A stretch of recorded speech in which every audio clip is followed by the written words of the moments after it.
Okay, now we're recording. And we're live.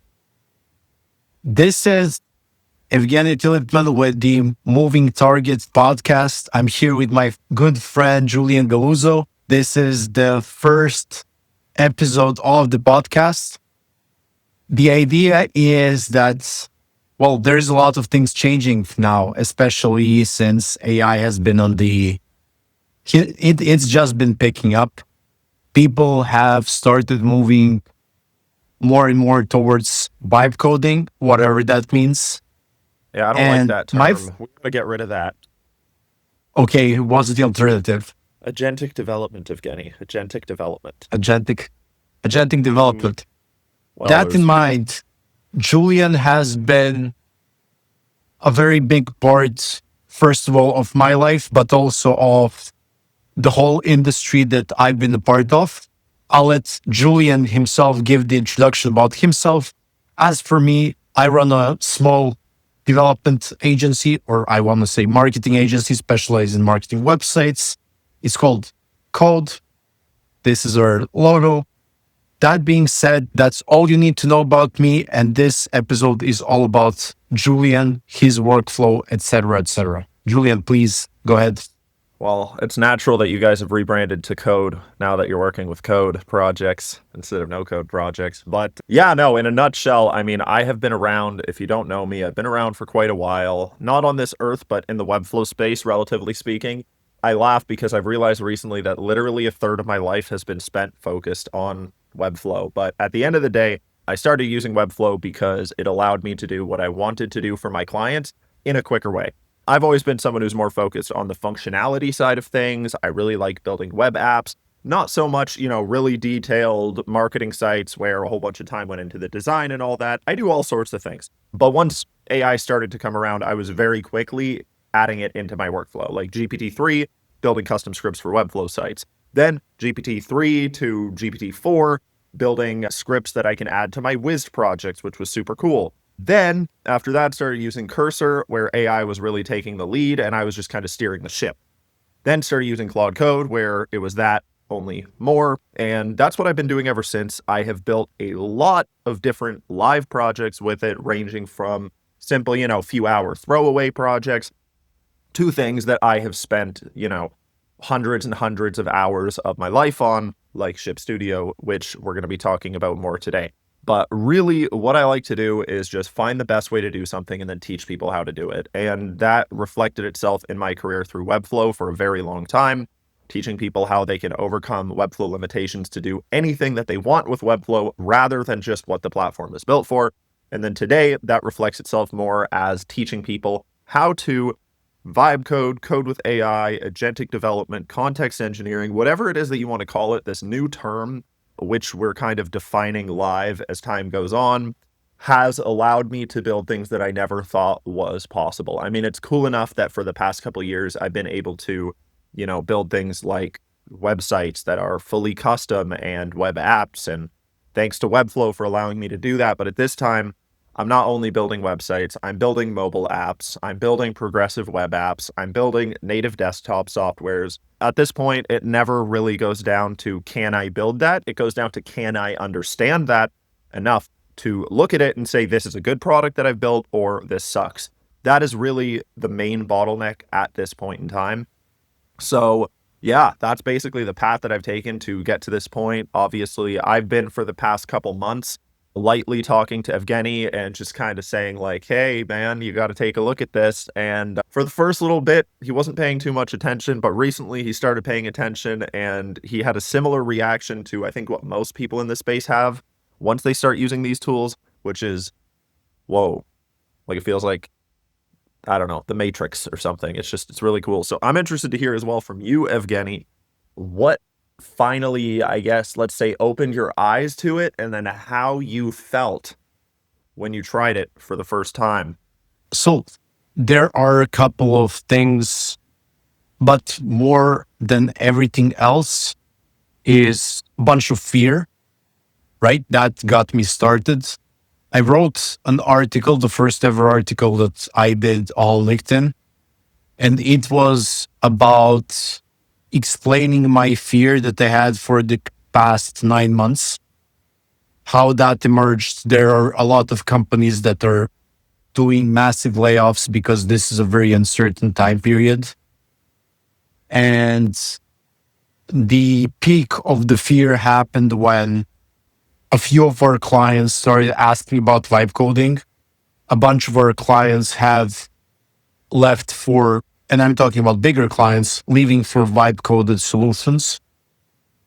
And because we were before positioned as a dev shop, right now it became very difficult to justify selling our offering to those clients. So even though there are plenty of people and companies that would get our development services, more and more I have discussions with companies that are looking into AI workflows and then eventually start the discussion about agentic developed websites, right? It's scary because that means everything that I have been working on for the past 2 to 3 years it hasn't gone to waste, but certainly the premise behind which our business operates have been broken down. And personally, I cannot let the fear control my life. And instead of fearing the inevitable, I can approach the thing with more curiosity and see how we can implement that. Because I'm sure that right now, even I'm terrified. I'm not seeing where the industry is going and how I can utilize all of this, but I can smell the opportunity with my Jewish nose. It's somewhere in the vicinity. I cannot pinpoint it, but I know it's there. I need to mess around, find out, and in worst case scenario, at the very least, I'll be a lot more competent as I have tried new things. I will be able to create a new job, and not like job in the sense of being employed, but like I will be able to generate a completely different skill set, which right now I can see is incredibly important for business and get over my fear. Therefore, Yep. these are the discussions because I'm a noob who's scared to learn more about what other people are doing, how they're doing things. And I feel like there are a lot of people just like me who are very conservative, even though they're in the progressive industry, who needs to learn and understand this other standpoint and try to kind of survive or adapt to all the changes. Hope that makes sense. That makes perfect sense. And yeah, I think that's where a lot of people are at. We don't really admit it too much. And I have definitely been there too. Basically, when you define your value as something, and then the world changes to a point where that thing which gave you your value is, and again, not in any way, shape, or form to say it's dead or it's gone or it's going away, but it's changing. That there's no doubt about that. And for some clients, it is leaving because if that client no longer needs a Webflow site and your value is in building Webflow sites, well, then your value to them is no longer valuable. And that is a difficult thing for anybody to deal with. But I think the real problem there is how we actually let ourselves get to this point. At the end of the day, if you look at things through the right lens, then you will probably view this whole thing not as like, oh, this is a threat to my job, more like this is going to allow me to do the work which I have always wanted to do. Let me explain. If you're a creative person, you're a builder, whatever it is that you may be, up until now, a big part of your job has probably just been centered around basically overcoming technical hurdles. Okay, how do I do this in Webflow? How do I figure this out? How do I make this work? How do I now hire someone who has this skill set so that I can have them do it too? We're moving towards a world where those hard skills are being computerized. And in my opinion, that is an absolutely perfect thing. There's a lot of back and forth in our space about like, should AI be doing this? Is this a job for a person? Is it just going to turn into slop if we, outsource it to the computers? But at the end of the day, especially in the realm of development, in my opinion, a software engineer's purpose has never been to just sit there and click buttons to type out lines of JavaScript. It hasn't. They're smart individuals who know how to think of the bigger picture and solve problems. And we are now able to do that better than we ever have been able to do it before. But I think the really difficult thing here is this. So if you're a software engineer, at this point, almost 100% of code being written is written by agents. And the final remaining fraction of a percent, which is not, is being written by a very, very stupid man. But the reason why it has been possible to adopt AI in that industry is because the workflow itself doesn't change. Well, not to say that a software engineer's day-to-day doesn't change, because it totally does. But the thing is, the software engineers had their GitHub repos. They already had their hosting with Vercel, Cloudflare, their own custom setup, whatever it may be. So they just stick AI into the setup, and now it's writing code in the same environment. Well, that's exactly what we all wanted to do as Webflow developers, but what are you going to do when Webflow doesn't integrate AI into their platform fast enough? And you're sitting there kind of feeling like, okay, you're waiting for this beacon of hope that has led you, and it's just never getting to that point. Well, you have two choices. A, stick around and wait. And that often leads to you trying to convince your brain that, okay, this tool is better than it is for me because, I'm scared to go ahead and use anything else. On the flip side, you can go and use other things. But at that point, you are transitioning your workflow from I go into Webflow, build a site, click publish, and move on, to I create a GitHub repo, make some branches, push code into those branches, QA that, get it up on Vercel, Cloudflare, whatever it may be. The switch is, as you've seen, Evgeny, not very hard. It's as simple as build a little test project, launch it, and then you're going to have a light bulb go off in your head and go, oh, this is really easy. However, it's really scary to think about. Everything that I've been doing for the past X amount of years no longer applies. We take a lot of the knowledge, a lot of the skills with us, moving from tool to tool. That being said, what I think the real problem here is that we should have taken this approach from the start. Long before AI, even think about stuff like Framer, for example. It's almost turned into this weird, Xbox versus PlayStation battle of Webflow versus Framer. And it's like, oh, yeah, they're the Framer people. We don't associate with them. Imagine a conference where you have Webflow people and Framer people in a room together. Doesn't happen. You don't see it. Why? We're all building sites for clients on the web. We all do the same job. And yet we consider ourselves different communities, different camps. It's that doesn't make any sense. And it's the same thing now when it comes to building with AI. We're all doing the same thing. At the end of the day, we never should have categorized ourselves as a Webflow community, as Webflow developers, as Framer developers for that matter. We need to take a step back and understand what we're doing. We are building for the web, for our clients. And if we always had that understanding from day one, that whole mental confusion and that problem never would have existed. We would have just said, we build for the web and now we have a new way to do it. But now it's like an existential crisis. Wait, but if I'm a Webflow guy, but now I'm using these other tools to build, who am I? Where is my community? Where is my people? I've been through that. This isn't I've seen it, so I get it. The funniest thing that recently happened to me is someone from the, I want to say no code community, I can't say if it was Framer or Webflow side, but they started the debate Next.js versus Astro. And I'm like, brother, why do you do that? Let's just use it. Let's just use it. And it's funniest thing because these discussions only come from the people who haven't tried either of those. So there you go. But let's talk a bit about ShipStudio. This is your baby product. And I don't think that a lot of people know about it, and obviously you're not a big coder. You know how to write code, but you're not per se a coder, meaning that all of this has been done in an agentic way. So can you talk a bit about how you created ShipStudio? And the idea for me is, after you do that, can you show us your setup in ShipStudio, how you go around building the product itself, using the product itself? Yes. And unfortunate spoiler, I don't build ShipStudio yet with ShipStudio. It scares me. I know. The reason is just because if I have it open and then I'm editing, I could open the ShipStudio code base in ShipStudio right now, but I'd be kind of scared of if it edits something in the app while it's editing the same app. So currently I use ShipStudio in a terminal, I just build ShipStudio in a terminal.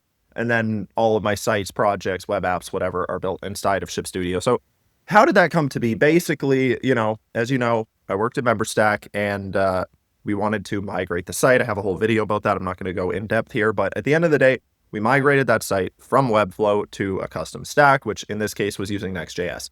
And I published that video, and a lot of people, that was really, I think, in a big way, not to, make it seem like I was the defining moment, but like, I think that was really when people started taking this all seriously.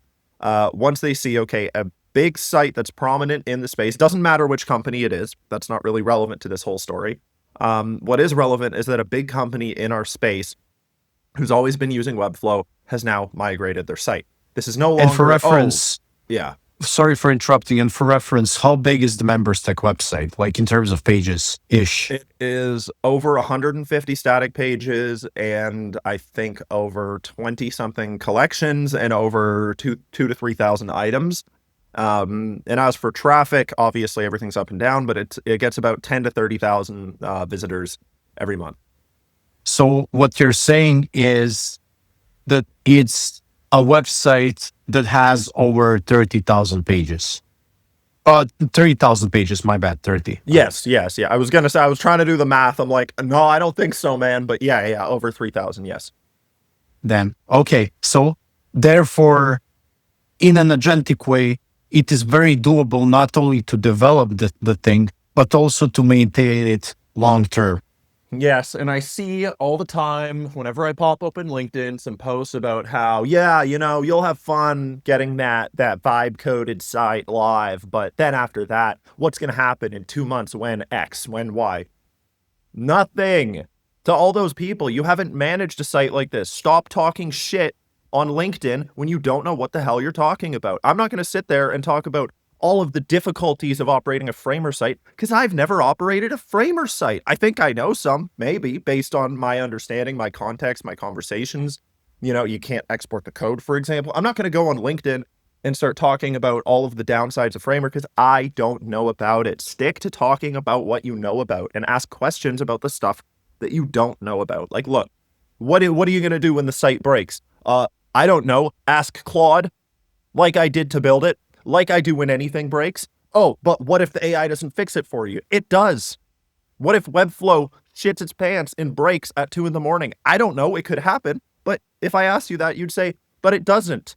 It works. It stays up. Yeah, exactly. As does Claude, as does AI. When things break, that's what we do. Oh, what about those mobile responsive tweaks? Come on. You build a page right now on desktop, and then you say, make it mobile responsive, and it's mobile responsive. Now, from there, not everything's a one shot. That's not the goal here. The goal is to do good work. So make it mobile responsive. Cool. Now you, as a professional, as an individual with taste, look at that page, go down it and say, is this a good layout for mobile? Fix. Maintaining a site is the whole point of why you would do this build. It's not about the build. Look, if you could take 1, 2 months, whatever, to build a Webflow site, and then from there, your speed of improving and making the site better was like light speed, then I would recommend that. I don't care about the amount of time it takes to get set up. I care about the amount of time it takes to make progress moving forward. And managing a site with agents, I mean, come on, there's nothing better. I mean, go ahead and take a look at what the co-founder of Webflow, Bryant Chu, released last week. It's called Ploy. It looks like a very cool tool. I've experimented with it a bit. And the whole idea is that it's agents that manage your website for you. This is not just some, tweaker who's like, AI pilled, I've gone mad with the computers. This is a man who understands the future of the web. This is a man who understood visual development and where that was heading and built Webflow. And now he's taking a step into agentic development. I don't need these validation points because I do this stuff every day and I can see where it's going. But if you are not sure yet, I want you to think about that for a second. Go take a look at Ploy. Go try it out. Go put your website into it. Go see what happens. And then while you're doing that, just think about the fact that a co-founder of the person who made the platform that you're using, the visionary behind it, or one of the visionaries behind it, is now taking a full leap into agentic development. I'm no fortune teller, but I think I see where things are going. I'll put it that way. This is going now a bit into the spicy area of critiquing the people who are not really into experimenting because they're too used to sitting on their own asses doing the exact same thing they have been doing for the past 5 years, like I have just before this, right? We all But have, you know. that aside, there's not to say it's a better way, there's a different way of doing things. Be it Framer, be it anything else. Right now, agentic web development, and not only web, but agentic development in general. With that in mind, could you walk us through the process of how you're working on ShipStudio? Clearly, you said you're not using branches to edit ShipStudio, using ShipStudio because, well, you're still not 100% sure. But could you at least show us like how you're using ShipStudio for editing, and then how you're working on ShipStudio using another tool stack? Yep. I will show you ShipStudio first. I'll show you what my workflow is in that. I keep telling people that I spend just as much time working in ShipStudio as I spend working on ShipStudio. And so what you're going to see is a product which is genuinely made for the people who use it. Let me go ahead and pop it open. And also feel free to share the screen. I will. Okay. So first things first, we got a new update. I'll click later on that. You can go ahead and launch a site. So the thing when it comes to building with agents is that I think we look at this conversation wrong. People often talk about Webflow versus AI builds. No, you have to look at Webflow versus a custom build. At the end of the day, AI is what helps you actually accomplish that. But you're not building on AI, you're building on a custom stack, which in my case is usually Next.js. For other people, it might be Astro. Whatever it is that you like, you're building on a custom stack. And when you're building on a custom stack, the process of starting a project is typically a little bit more confusing. You go ahead and create a folder, and then, I'd say, you run some commands. That's the traditional way, but let's say as well, you just ask Claude Code, hey, I want to set up a new project in here. That is all, I think, especially for us, for people who are used to using things like Webflow, it feels like a big black box. And so instead, you just click new project and you get all of the different stacks that you want. So in this case, we've got Next.js, Astro with 2 different class naming systems, Svelte, Nuxt, standard HTML, CSS, mobile apps, frameworks, Shopify frameworks. And that's the real beauty here. Instead of you trying to figure out how do I blend my client's needs with my capabilities, your capabilities are anything. What does your client need? A mobile app? Build it. They need a Shopify theme? Build it. They need a normal website? Build it. Whatever it may be. In this case, I'm going to do Astro Vanilla because I want to use this as an opportunity to show something very cool, which is new visual editor. And then you've got your starter project and you can make your site. So as you can see, it sets up everything for you automatically. You're one click away from putting that in a GitHub repo, and then you're one more click away from having that live with Vercel. If you don't want to use Vercel, you can go to plugins over here, uninstall Vercel, and then go ahead and just find Cloudflare. But what you have over here is, this is just a code file that lives on your computer, or it's a folder, and you can build on that with Claude Code. You can use Codex, you can use OpenCode. Here's the thing. I am sick of looking at myself and looking at us as a community and having us be tied to the progress of one company, which may or may not be moving in the right direction, and it may or may not be moving at a speed which is actually good today. So from the start, the whole point, the whole goal with ShipStudio is that it's never going to depend on a specific tool. You're always going to be able to build with whatever tools you want in this workspace, and you're not going to have to change your workspace because, like we said, it's scary when you're going from, Webflow to a terminal. And that is why we tend to stick to our tools so much. So what I'm trying to do here and what we're trying to do as a community is build the workspace that stays even while the tools shift.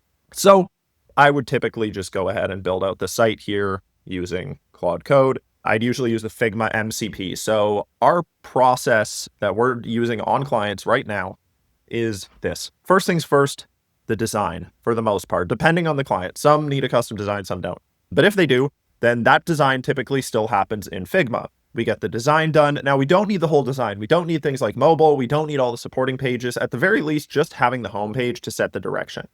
I then connect that with the Figma MCP, walk through and build section by section. It's not a one-shot thing. You don't take your Figma design and then immediately go from Figma to code that's perfect in one prompt. It's just not like that. You go section by section, refine, refine, refine. For a complicated, professionally designed homepage, typically takes, between 2 and 6 hours of prompting to get that perfect page. But then from there, you're in an environment where you can infinitely expand your website, the power of agents, as you see fit. And once it has that design direction of your homepage, it can then build out new pages, new designs rapidly. So along with that, for anyone who is kind of sitting here and going, okay, I like this and I want to try building with agents, but at the same time, I'm just really used to visual development. I'm really used to just being able to tweak things on my own without prompting and without trying to type, raise this by 20 pixels. Well, I fully understand that. So in ShipStudio as well, you have a visual editor, and the visual editor is going to be different depending on the stack that you're using. So for example, if you're building a web app, which is very often using Tailwind, the visual editor will be focused on those utility classes, whereas this is a vanilla CSS project. So what you have here is something extremely similar to the structure that you would get in Webflow. We have something over here. We can go ahead and create a new class. We can add any existing classes, and then we can change the rules of this class. So let's just say for this one, for example, I want to make it like 50 pixels. I could do that, and immediately it saves, it updates the code. This isn't like, for example, the cursor or the, lovable visual editors, which I've seen, where you do that and then it like sends it to the agent. This works in the exact same way that you're used to. I've just edited the class and it updated the code, and now my class is edited. But at any time, I can go back over here and work with my agent. Along with that, you have the actual code. So if you just want to go ahead and edit the CSS, let's say, you could do that. You want to add a custom state, you could do that. And here's the thing.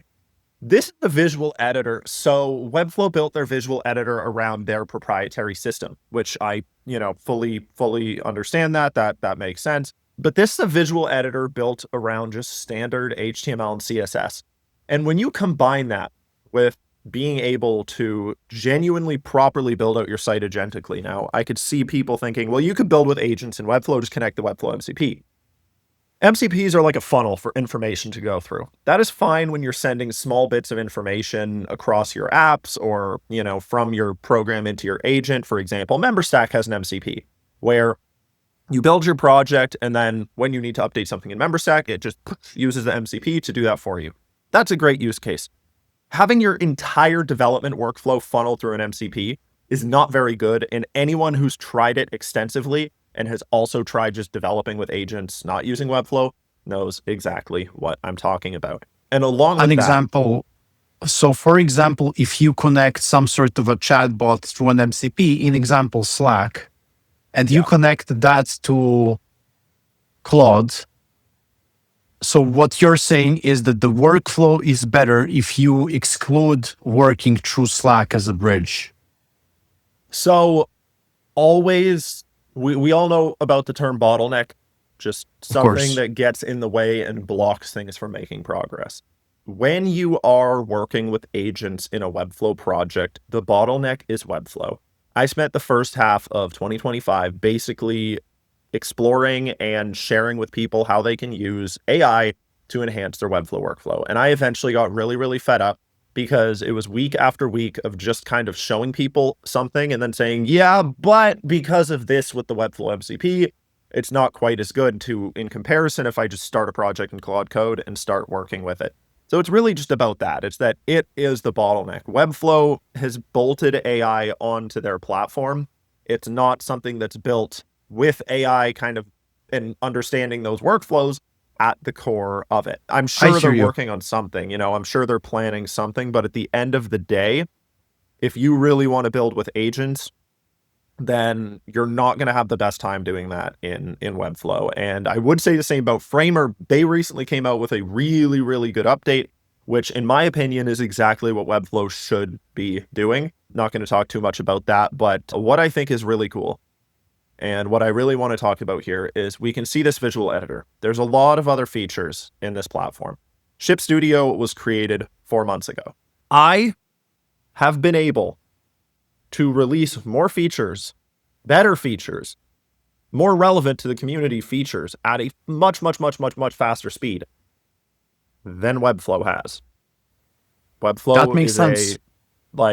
$6+ billion company well understand the bottlenecks, to use that word again, when you're working in a large company. There's a lot of people that things need to go through and all that. But like, I think we are not seeing the benefit of agents in our work life enough. What I mean by that is, like, you're seeing new features release, every single day, every couple days on this product on ShipStudio. Why aren't you seeing that at Webflow? And again, I understand all the time new products are kind of able to move at a faster speed than established products. But it's like, I want to see this, I want to be able to see, okay, now that we have this new technology, now Webflow is moving way faster. Now we're all moving way faster. And that's what I think has been a real kind of breath of fresh air for the people who've started using ShipStudio, is they're like, oh, I ask for something and it actually happens. The things that we beg for as a community actually come to fruition. And again, that's not me saying, oh, because I'm just, like master developer here who just, loves listening to the community. It's like, show you. So for example, take a look at this. We have this issue right here, which I've seen people report quite a few times, and I want to fix this. Basically, when they create a branch in GitHub, they just get this failed to create branch object thing. I'm actually going to go ahead and try that now on another project, and I'll show you what the process looks like. So first things first, let's go ahead and open this project because it actually has GitHub. Let's go ahead and create a new branch, and let's see if we can create the issue. That is the best thing. If we can recreate it, see it, and then we can actually verify, yes, it's working, or no, it isn't working. So let's just say like fake branch, create. Okay, so I am getting it too. So this looks like something that was broken recently. So I'm just going to now type in, what is it that I'm seeing? So when I create a branch in GitHub, I get this error. Could this have same cause as the one you just fixed? So again, like I said, when somebody's like, what are you going to do when something breaks? This is what I do. I say, it's broken. And I've got a question. Go for it. And I've got another question. So on the top left side, I saw Ghostly.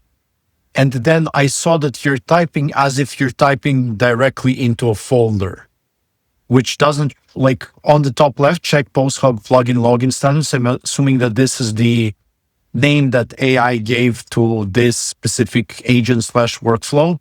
And you have the icon on the top, like top right window, not this. Yes. You just exited it. It was where you were right here. Yeah. Yes. Okay, so yeah, this is my terminal, which I'm working on ShipStudio with. And on the top left, next to the Apple icon, I see with a double T. Yep. What's that? It's a terminal. It's literally, there's not really any reason to, it's free. It's free. There's not really much of a reason to use this over just your default terminal. Like, I wouldn't pay for this, but I've had a lot of people recommend it to me. I use it. It's super smooth. Basically, it's just a replacement for your terminal that's a little bit smoother. So it's boring. And that versus VS Code? Well, this is just a terminal VS Code. So basically, like, I have VS Code, I have Ghosty, I have obviously ShipStudio. They all serve different purposes. At the end of the day, you can build in Claude Code, let's say with VS Code, with Ghosty, with ShipStudio, with whatever you want. But it depends on what you're working in. I wouldn't use Ghosty for anything, again, except for building ShipStudio, because I don't want to build ShipStudio in ShipStudio, at least yet. And then VS Code is just, it's a typical code editor. And I very, very rarely, if ever, need to use it, but I have it just in case I do need to use it. Really, in my workflow, the only time I'm actually using VS Code is like to change out, like environment variables, API tokens, just so I don't give them directly to Claude. To the AI. It's considered to be not the safest thing because then it gets saved in your chat. So anyways, that's basically the only time that I actually use it. So in this case, let's see. Dev is rebuilding. The terminal is now connected to Claude, correct? So you're building you're building ShipStudio agentically through the terminal called Ghosty via Claude. Yep. So that is something right there. Whenever I'm showing people, like, here's how you do this, I am showing you the exact same thing, which I use. So I use the exact same process for building ShipStudio as I do for building, client work. Again, with the exception of the fact that in, I'm usually in ShipStudio, except for when I'm building on it. So now my dev server is running over here. So this is now, you can see it says like ShipStudio over here, not this one. So that's how I know that this is my like development version. So look, dev is rebuilding now. My leading hypothesis for the failure, this is why. Okay, that makes sense to me. So let me go ahead and see if it fixed it. And if not, well, then I'll be able to pass that information on to it. So in this case, I'm just going to say like fake branch again. And let's see if it works. Okay, so good. This time I actually got an error message. So I'm just going to say this time I got this be overwritten by checkout. And so that's actually good. That's just telling me that, okay, so if I was to switch, the changes would be abandoned. Can we instead have a modal pop up with two options? Let's say cancel commit stat, and they can do it through a button. So this is how ShipStudio gets built. Somebody has an issue, somebody has a request, somebody has a problem, and then from there, I go in, or someone else in the community, because something I didn't mention yet is that ShipStudio is open source. So it's not just me working on it at this point, it's me along with other users of the product, which in my opinion is the beautiful thing now. You know, we're used to like engineers building products, but those engineers don't necessarily know how the product is supposed to function, but they've been the only people who are able to build it because, well, you're not going to have your grandma build out a software. So now the users of the product can be the builders of the product. And at the end of the day, you never get a better product than when the person who builds it actually uses it themselves. So take a look at that. There we go. There we go. Okay. So in this case, what was happening? This also seems super easy because you just said in plain text, here is what I see. Yes. Fix it. Yes. And then if you have an idea of what the fix would look like, you just say, hey, I'm thinking from user experience standpoint, here are the two options that I want the user to see. Can you implement this as a solution to this bug? And it just does that. Beautiful. Exactly. It is genuinely that simple. Auto generate. Yes. Beautiful. So for example, up here we have, it says sync. Sometimes it says sync, sometimes it says publish, depending. It's a very confusing process, and I need to go through and fix that. Along with that, the visual hierarchy of how there's green, green, green, and you don't know which one you're supposed to use is also a problem. I need to fix that. But I no longer need to sit there and think, oh, geez, how do you use React hooks to create? No, I don't need to think about any of that. It's just I need to think about what needs to be done. And that right there is why, as a builder, I don't think there's ever been a more fun time to create, because we think about what needs to get done, no longer how is the, technical means by which we will be accomplishing this. And to me, that has just been, incredible. And on one hand, it's like, that's what I did for years of my life, is just figure out those technical problems and fix them. And, oh, if you connect this tool to this tool, then it'll somehow work. I don't need to do that anymore. It's just, hey, make this like this. Hey, make that like that. Improve this, make this bigger, make this smaller, make this work. Yeah. And there's no secret to prompting. The secret to prompting is just the same thing as the secret to communication. If I was to say error message when branch, well, actually, the funny thing is that I bet you Claude would have known exactly what I'm talking about. But hypothetically, if you say something like that, it's going to run around in circles and be confused, in comparison to if you take a screenshot, say, this is exactly what happens when I do exactly this. Here are the steps to reproduce it. You don't need to say, I need to fix this at the end, because it's not stupid. It knows that you need to fix it. What else would you be doing with it? So in this case, now, and this is the whole process, I see something from a user, I then go and I say, found the error and fixing. Now we'll release with the 0.11.2. So live in the flesh, I am getting something. So before, think about the process of like, oh, now I need to send this to a support team, and now blah. They send it in the Slack channel, say, I noticed this, and then boom, it gets fixed. It's really that simple.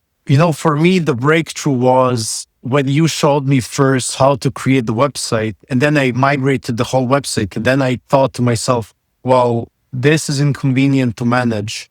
And then I saw your podcast with Mason Poe, and I just saw you showing like one or two screens from the Sanity CMS. builder preview, whatever it's called. Yeah. And I thought to myself, you can freaking build Webflow within this thing. And Yes. so I did. And now I can manage the website through Sanity like a visual builder. You are very flexible in terms of how the components are looking like. You can do conditional visibility, you can do whatever you want. And that's when some beliefs of mine broke, because now I understand you really aren't bound by the technical know-how. You just have to think to yourself about the user experience. Like, how can I make this better? What are the ideas?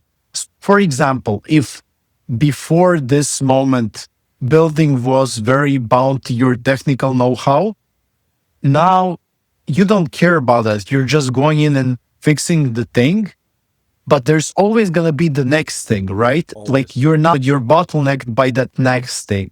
So what is it they want to do next? And you need to constantly think about the next thing and the next thing and the next thing. And I feel like whoever has that mindset of finding something further down the line will do really great in this, well, for the lack of better phrase, new era. Yeah. Yeah. That honestly is becoming the hardest thing, is just figuring out what to work on, because now it's so easy. Now anyone can build anything, but we all have the same 24 hours in a day. And at the end of the day, there's probably someone thinking like, oh, well, you can just have agents just running on loops, just building all sorts of different things. Yeah, you can. You definitely can. But at the end of the day, it's not the agents that are making the purchase decisions, it's humans. And you need to be building stuff that's actually useful to real people with real problems. And so my limit for how many things I can build is how many things can I QA? You know, how many things can I look at and genuinely say, yeah, this is good, or no, this is garbage. I'm not just going to make something with an agent and then just push it out into the world without having remotely checked to see, is this useful in any way, shape, or form? But, you know, we've all got our agents here. So the question is like, what are we working on? We can build useless things. We could build good things. And that right there goes into something that I want to say, which is, how do you know what you should be working on? In my opinion, the best thing to work on is always something that you use. Find a real problem in your life, solve it for yourself first, then solve it for other people, give them that same product, whatever it is that you built. And then if everyone in your internal little bubble likes it, well, then maybe you can consider launching it publicly. Never just go, oh, you know, there's an opportunity in this industry, so I'm going to make something. No, the opportunity is pointless if you're not the right person to build it out. So in this case, it says, no, this was not the same issue. So let's go ahead and try it now to see if it fixed it. So we're going to do fake branch, hit create. But this time you have uncommitted changes on Julian / something. What would you like to do with them? Let's go commit and create, and let's see if it works. There you go. Okay, so now I'm on fake branch. So I'm going to say, beautiful, it works. Please ship v0.11.2. There you go. And the beautiful thing is that we just identified the bug, fixed it, pushed it live for how many people? 400? 500? How many users are there? In the Slack community, there's 500, but right now we're at over 3,000 monthly active users. There we go. So we identified, made changes, like identified the fix, and shipped the whole thing within about 10 minutes of you just talking and doing something with AI. Yep. How is that not the future? It's so difficult to manage, and you did it to a product. Websites are much more difficult. Oh yeah, no, it's so much easier to build for the web, because now, you know, now this is going to go through a whole release script, and then it has to push something to one repo, which is then going to upload it to another repo, which then all these people's apps are going to take a look at and say, there's a new version. Would you like to download this new version? And don't even get me started on mobile apps. Those are a pain. When you're building for the web, it's so easy. It's so easy. Again, what's not easy is knowing what to build. What's not easy is having taste. What's not easy is identifying opportunities. And so at the end of the day, now, instead of spending all of our time, we're all smart people, instead of spending our brain's energy on like how do I build this with conditional visibility? You just go, what do we need? How do we get it done? Whenever I go now and like open, LinkedIn or wherever it is that I open, and, obviously nothing against these people. Like if you're building Webflow sites for your clients, you got to do what you got to do, right? I'd be doing the same thing. But like, I'll see people going back and forth like, oh, wait, is the best way to do this using, conditional visibility or just kind of using CSS to hide the element and all this stuff? And it's like, brother, it's 2026. Wow. Who gives a shit? Like, I love this episode. It's such a mockery. you get what I'm saying? Like, whenever I see that stuff, Yeah. like you poor souls. You poor souls. I know. That's what I spent my life doing for years. But it's like, now, you think I'm sitting there and wondering about conditional visibility versus hiding something with CSS or whatever? No, unless it matters. Unless it matters, it actually matters to the end use case and to the end user of the product and or to the client who I'm building this for. Well, then sure, sit there and worry about, is this the best way or is this the best way? For example, when I started building ShipStudio, my whole idea was that, it's going to be super easy and it's going to use your, Anthropic subscription, but it's going to be in the browser. You're just going to log into ship.studio and start building. And that really quickly became a really big problem. Like I was not having a good time building it at all. I was running into all sorts of issues, all sorts of headaches. Things weren't working in the way that I expected them to. And so I took a step back and I had a conversation with Claude about what I'm building, really. And eventually it goes, if this was a mobile app, if this was a desktop app, this would be way easier. And I kept running into that same thing. And so I decided, okay, let's go ahead and give it a try to build this as a native desktop app. And from there, it went perfect. So it's not like, just AI, build me product and you just shut up and sit there and wait. There are real decisions to be made still, but not just about overcoming small technical things. Instead, the decisions are big, high-level architectural decisions that are going to shape the future of the product. What do you want to be sitting there focusing on? Zoom out into the grander scheme of the universe. Nothing that we're doing matters, period. Whether that's building with agents or with Webflow or with this or with that. But do you want to be sitting there and making like high-level engineering decisions, or do you want to be sitting there arguing about conditional visibility?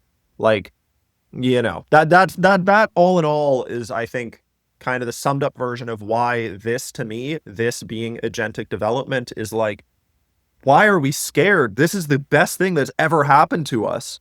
We just need to know how to use it correctly. And again, that doesn't mean knowing how to prompt or knowing which MCP servers to use and this and that. It's just understanding the meta of like, I am no longer the, Apple tech support, turn it off and turn it back on again guy. I am now the higher level decision maker and the guider of this execution team of agents. And that to me is a beautiful thing. And my final take on that is like, whenever people talk about something taking their jobs, it's like accountants, bookkeepers have been a thing forever, right? And there was a time in history where bookkeepers, that meant like you get literal written notes about how much was spent in cash, and then you're writing all those down in a book and then adding them up one by one by one by one, and then calculators came out. And it's like, can you imagine how scared the bookkeepers must have been back then? Wait, now anyone can just add up their spending right on a spreadsheet? Yeah, they can. And some people started doing that more at home. And then computers come out. I mean, hello, computers? A computer, an idiot with an Excel spreadsheet could be a better bookkeeper than, a 1960s like legendary accountant, bookkeeper, whatever. Oh, so that's going to take all of our jobs? No. The accountants have adapted and they've learned how to use computers so that they can now do more for their clients. And now you with a spreadsheet versus an accountant with a spreadsheet, there's no comparison because they're using the tools as they were meant to be used. But clients are going to be able to just use Claude Code. Yeah, and you are able to use an Excel spreadsheet. So why do you pay someone else to do it for you? Guess what? Because they're better at it, because they have the accountability, because they know what they're doing, because they fucked up 100 times more than you have. That is it.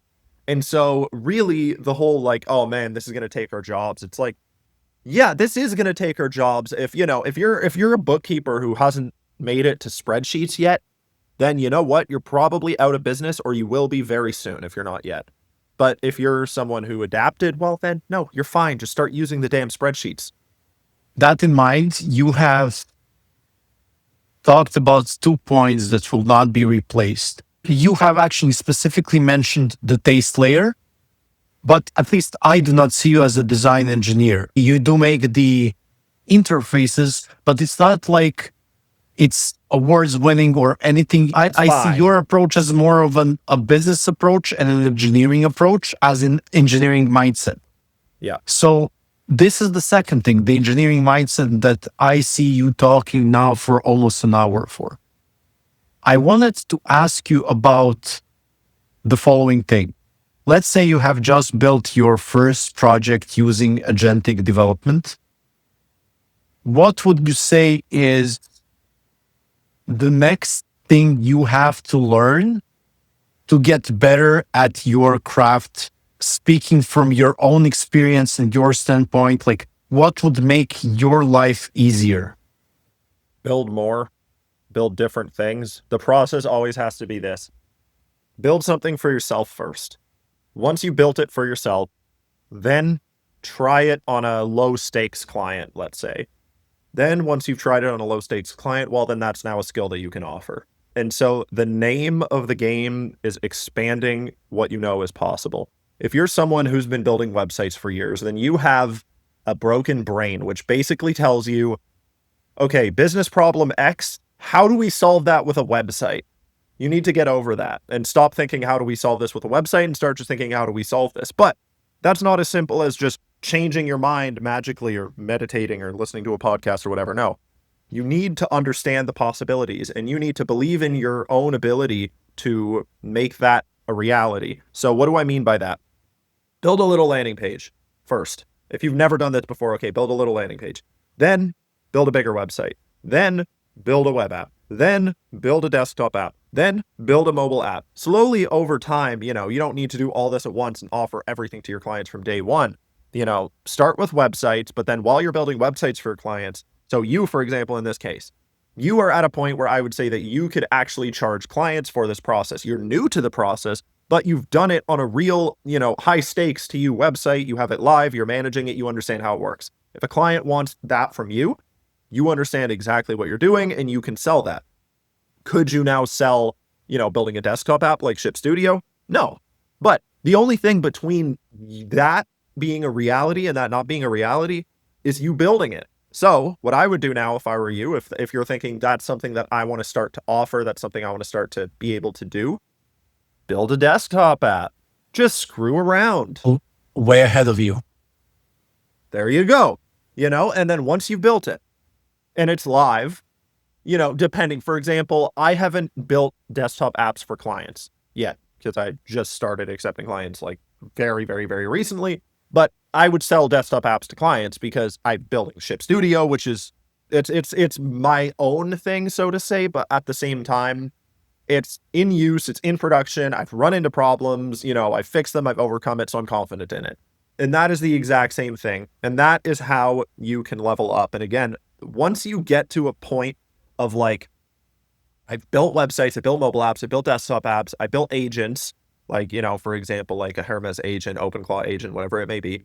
Then you're like, oh, okay, now it's not about the I've built X, Y, and Z. And then you start to just see opportunities and you start to be able to solve them. And I think the future for us as builders is on being those people who see the opportunities, because your client is involved in their business, whatever it may be. Let's go back to bookkeepers and accountants. Let's say your client is a bookkeeper and an accountant. They're focused on that. They're not focused on how can technology solve my problems. So our value now as builders, in my opinion, is being the person who's hanging out with our accountant client and they're saying, oh man, I've got these 8 different clients, but it's so annoying because in this software that we all use in QuickBooks or whatever, I'm not able to sort them properly. And it's really annoying. I'm just, coming up with whatever in my head here. You being able to say, wait, what if there was a plugin for QuickBooks that organized things in this way? And then having them be like, yeah, that would be sick. That would be so cool if somebody made that. And you're like, I could make that for you. They're like, really? Yeah, I can make that for you. It's only going to take me, 3-4 days. That right there is where our future, it's no longer like client comes to you saying, I want a website and here's my scope. And you're like, well, 3 pages at, X amount of money. Fuck all that noise. That's boring. I'm sorry, I've done that. That is boring. And if we do that and we need to do that to make a living, that's fine. We can work on projects like that. But would you rather, when you're, 40 years old, whatever, would you rather be sitting there and scoping out web projects by the amount of pages, or would you rather be hanging out with business owners, hearing their problems, and then coming up with solutions for them and then building those solutions? That is just so much cooler to me. That to me is the future that I want to do. That is something I could see doing in 10 or 15 years. If I just had to continue just building, pages and building pages and building pages and building pages, and that's it, well, I'd get pretty bored soon enough if I haven't already.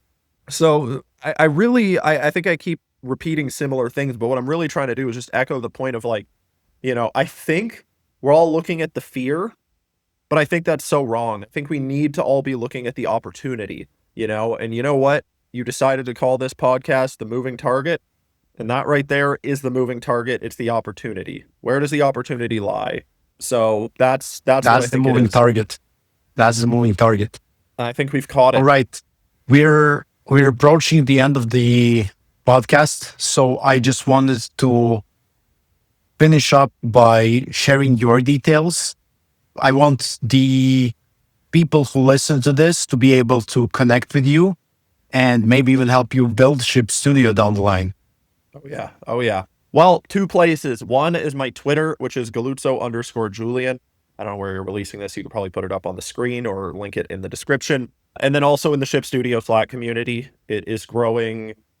I mean, it grew by 100% last week alone, thanks to some awesome videos by some awesome people.